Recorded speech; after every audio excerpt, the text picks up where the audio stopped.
One of the things that sets a food forest apart from other vegetable type food gardens is that these vegetable gardens are mostly annual plants, meaning you plant them and they die that very season and you have to plant them again the next season.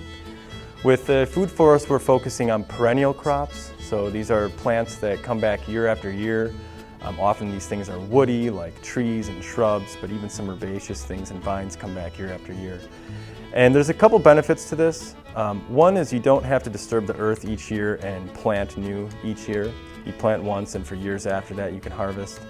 The other major benefit is it's very sustainable to have these perennial plants in the ground. And what they do is they develop extensive root systems. And roots are mostly carbon. And this carbon is captured from the atmosphere and deposited into the roots. And then every season, every year, even every week, every day, these plants are cutting off parts of the root system and depositing that carbon into the soil. They're actually taking carbon from the atmosphere and sending it through the roots into the soil. So all this carbon capture is happening because these very extensive root systems. And then also it's more places for the water to go. This carbon breaks down in the soil, so it adds to the fertility of the soil.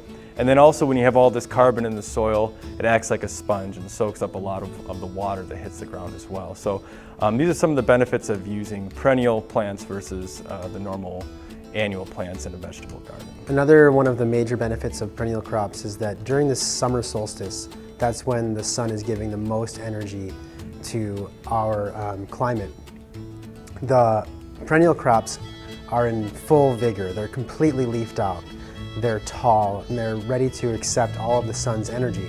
Contrast that with corn at the summer solstice or another annual vegetable. They're small, they're little, and they're not really capturing a lot of the sun's energy. They're doing that much more so like in August when the sun's energy is starting to dwindle a bit.